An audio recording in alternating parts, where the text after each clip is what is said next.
I'm excited for you guys to be here. I know it's super nice out, so you could have been outside.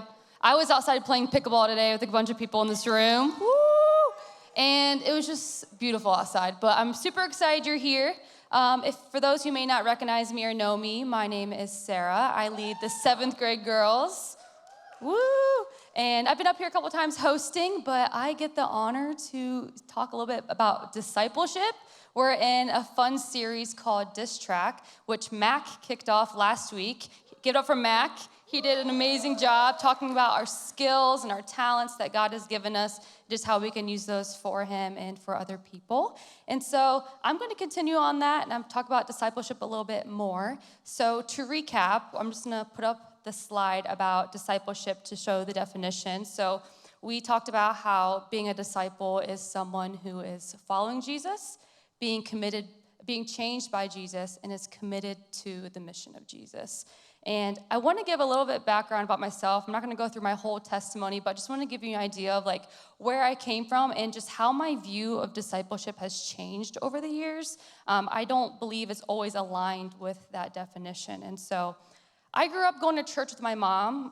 My siblings, my dad didn't go, so it was a pretty interesting dynamic, but I loved going.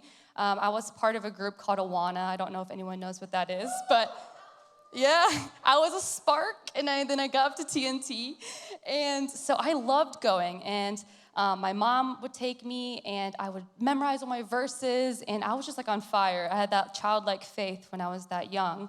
Ended up being baptized in 4th grade, so I was, changed by Jesus. I was following Jesus, but nothing really changed after that. And so when I got to middle school, none of my friends were going to church. My siblings weren't going, and so I was like, I don't want to go. And once I got to high school, I chose to follow the world more than I was following Jesus. And so that led me down some pretty dark roads and just challenges. I struggled with anxiety pretty bad. I developed an eating disorder and just was not confident in who I was. I didn't feel like I had a purpose and just didn't really feel chosen to do anything really important in the world. And so I continued to college. I ended up going to Otterbein, and I was on the track to go Cards. There are the cards in here.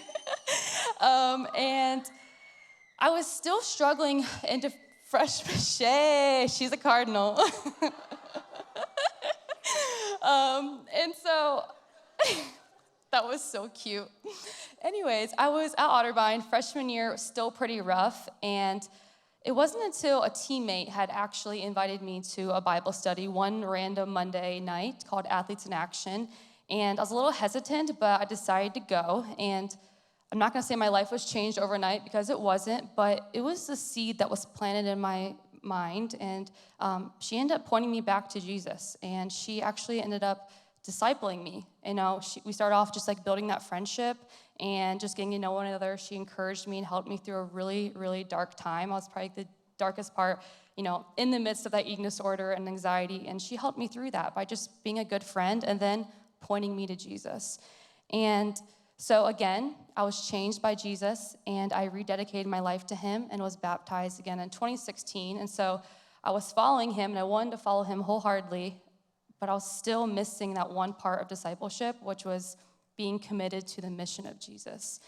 And I just thought to be a disciple, I had to be someone who was very mature in their faith, like my teammate who was discipling me. I mean, she was so wise beyond her years for only being a 21-year-old, but I thought I had to have this wealth of knowledge, maybe go to seminary, become a pastor, sell all my things, and move to a different country and be a missionary. I just thought I had to have my life all together because at that time, my life was still a mess. And so I just felt like there was no way I was qualified to do any of that.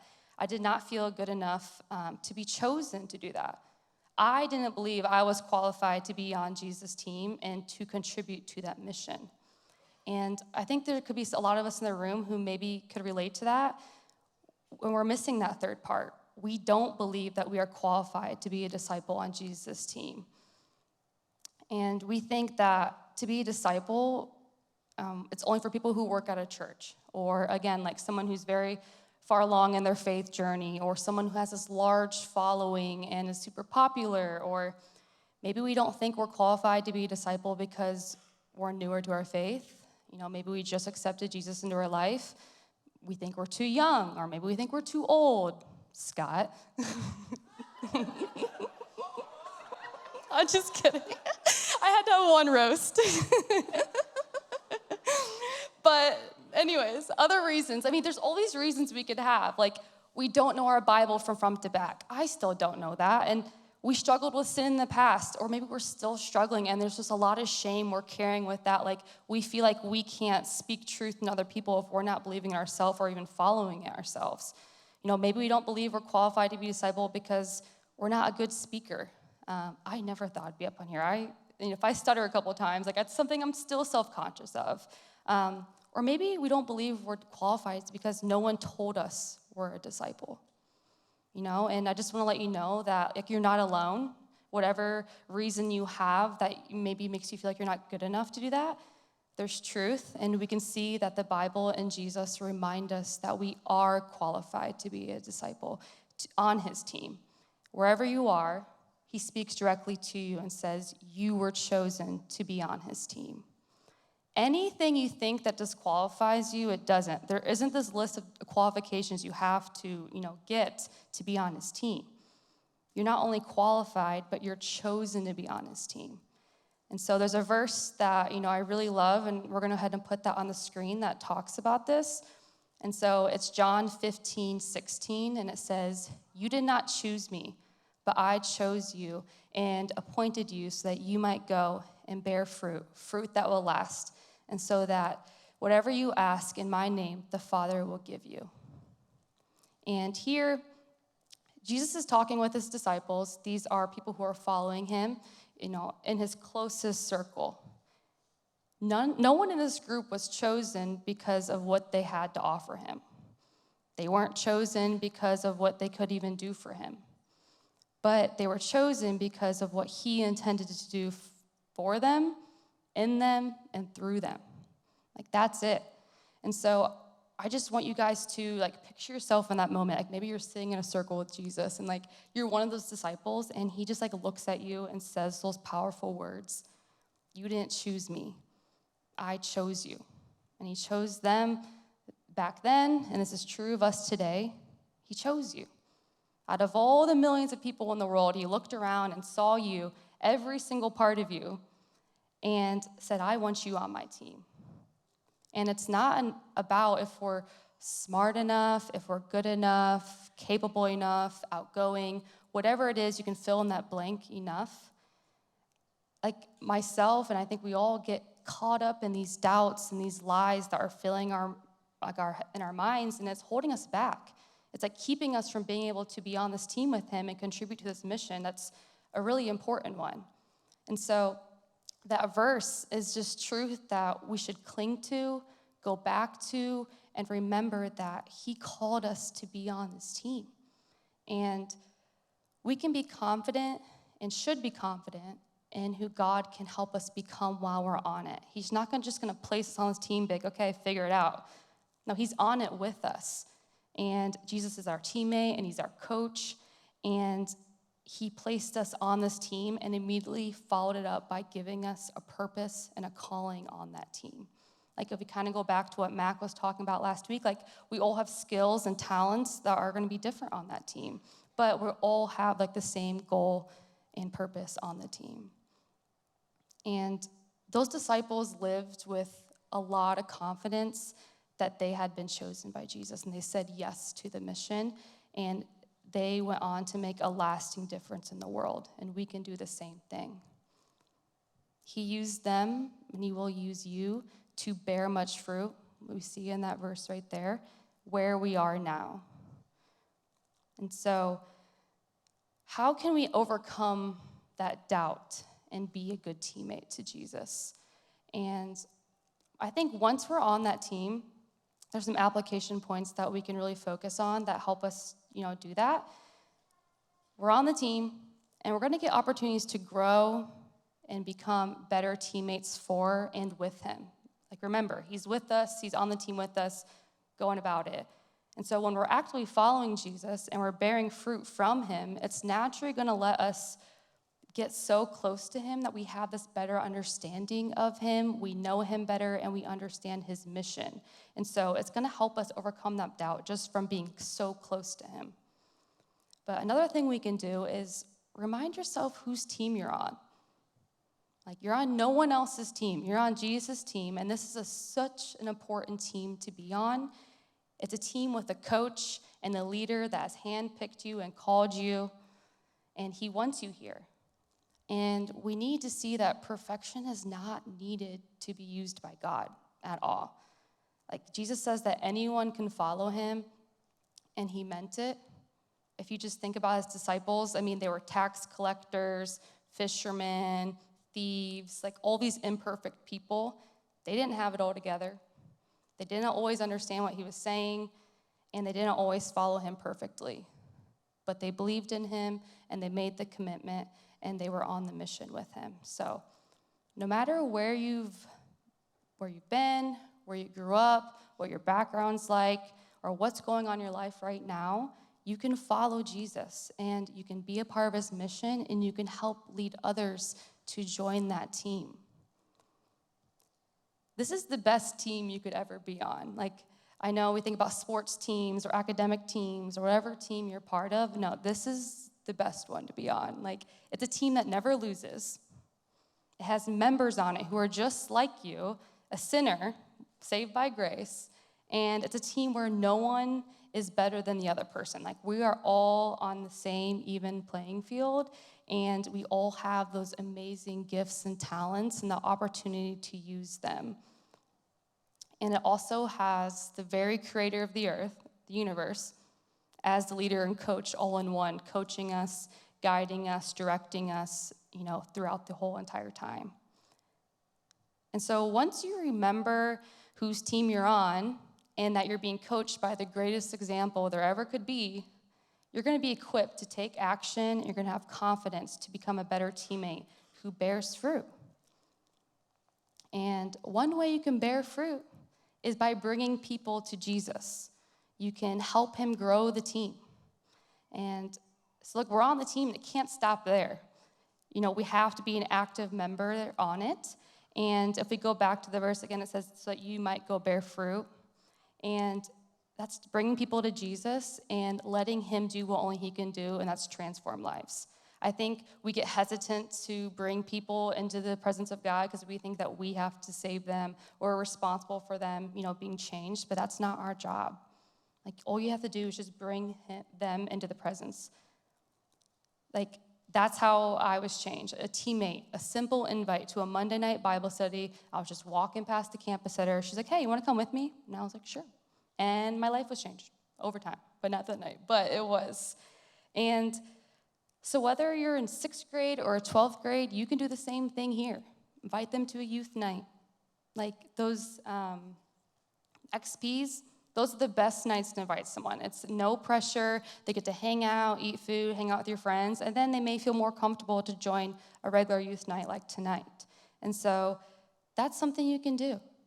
And, why do we want to bring people into the presence of God and help them experience Jesus? It's because life with him, being on his team, gives us not only a sense of belonging, but a role to play, but because Jesus provides everything that we need to thrive, whether on the team or out in the world. Like, he's transforming you, coaching you, training you, and leading you to be a part of that mission. And so we can't let fear or doubt keep us out of the game of discipleship. And I know what some of you are thinking, like, this is scary, this is terrifying, this is too hard, like, I don't know how to go about it, I don't know where to start. And I get it.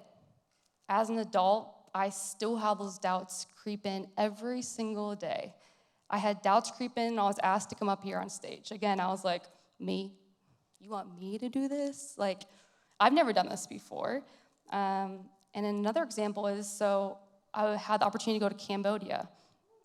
Woo-woo, they're in the back.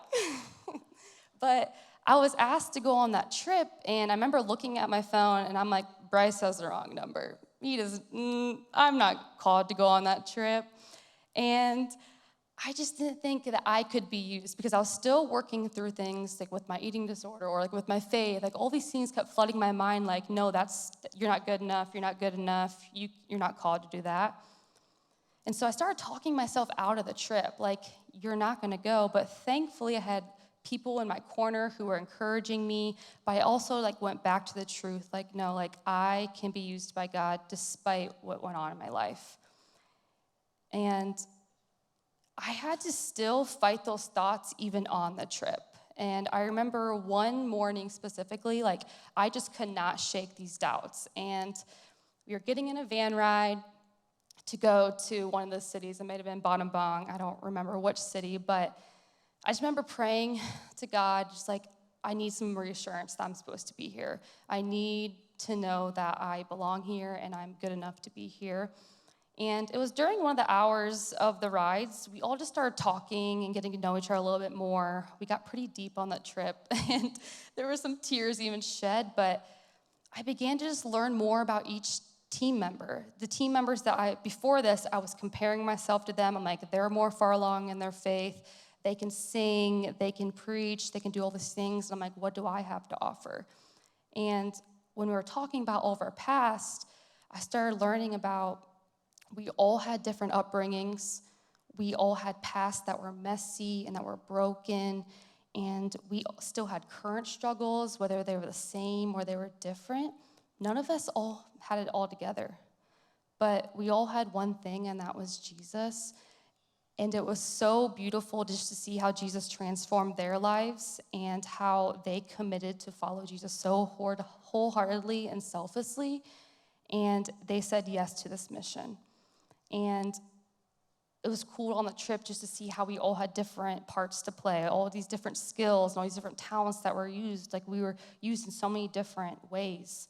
And we all had our doubts, but we all clung to the truth and trusted God and believed that we had a role to play in his kingdom. You have a role to play in the kingdom. And so you can't let that doubt stop you. You can't worry about what went on in your life last year or what's happening right now, what your status is, what your past was, and what your future's going to end up like. The only thing that matters is that it looks like Jesus, that you're coming more like him, you love him, and you're helping other people experience that same love. Jesus wants to live face to face with you every single day, and he's never going to leave you on this journey. So whenever you're having a conversation or you're trying to invite a friend to youth night or just being a good friend, like he's sitting right next to you. He's going to give you the words to say and that confidence to do that.